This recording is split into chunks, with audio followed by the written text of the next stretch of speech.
পূর্ব জেরুজালেমকে রাজধানী করে একটি স্বাধীন ফিলিস্তিন রাষ্ট্র গঠনের মাধ্যমে এই সমস্যার দ্বিরাষ্ট্রীয় ভিত্তিক সমাধান এখনই বাস্তবায়ন করতে হবে।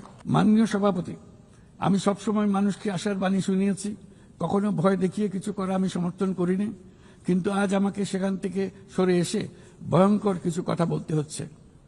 আজ আমি সতর্ক করছি, চরম জাতীয়তাবাদ, অন্যের ক্ষতি হয় এমন ভূ রাজনীতি এবং অন্যের দুর্ভোগ ও পীড়নের প্রতি ওদেশশূন্য বহু দশকের পরিশ্রমে আমরা যে অগ্রগতি অর্জন করেছি তা ধ্বংস করে দিচ্ছে। এর সবচেয়ে মর্মান্তিক চিত্র আমরা দেখেছি গাজায়। শিশুরা না খেয়ে অকাল মৃত্যুবরণ করছে, বেসামরিক জনগোষ্ঠীকে নির্বিচারে হত্যা করছে, হাসপাতাল, স্কুল সহ একটা গোটা জনপদ নিশ্চিহ্ন করে দিচ্ছে।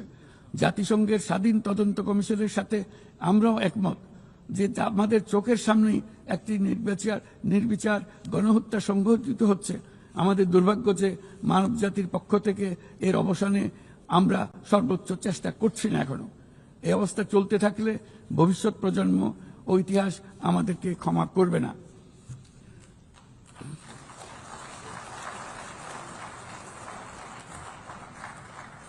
বাংলাদেশের জনগণ এ বিশ্বের বিবেকবান নাগরিকদের পক্ষ থেকে আমি আবারও জোরালো দাবি জানাচ্ছি যে পূর্ব জেরুজালেমকে রাজধানী করে একটি স্বাধীন ফিলিস্তিন রাষ্ট্র গঠনের মাধ্যমে এই সমস্যার দ্বিরাষ্ট্রীয় ভিত্তিক সমাধান এখনই বাস্তবায়ন করতে হবে।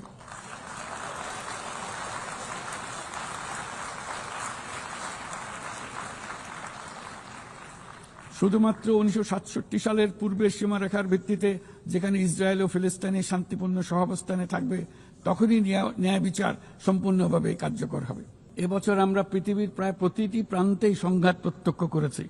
ইউরোপ, দক্ষিণ এশিয়া, মধ্যপ্রাচ্য, বিশ্বের সবচেয়ে ঘনবসতিপূর্ণ অঞ্চলে আমরা বাস করি। বিশ্বের আর কোনো অঞ্চলে এত সংখ্যক পারমাণবিক অস্ত্রধারী রাষ্ট্র এত অল্প দূরত্বে অবস্থান করছে না। তাই নিরস্ত্রীকরণ, পারমাণবিক অস্ত্রের বিস্তার রোধের গুরুত্ব আমরা গভীরভাবে উপলব্ধি করতে পারি।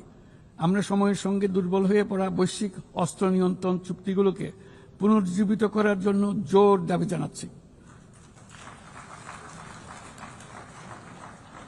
বিশেষ করে মধ্যপ্রাচ্য ও দক্ষিণ এশিয়ায় পারমাণবিক অস্ত্রমুক্ত অঞ্চল প্রতিষ্ঠার আহ্বান জানাচ্ছি। একই সঙ্গে আমরা পূর্ণ স্বচ্ছতার সঙ্গে শান্তিপূর্ণভাবে পারমাণবিক শক্তি ব্যবহারের যে অধিকার প্রতিটি রাষ্ট্রের রয়েছে তার প্রতি পূর্ণ সমর্থন জানাচ্ছি।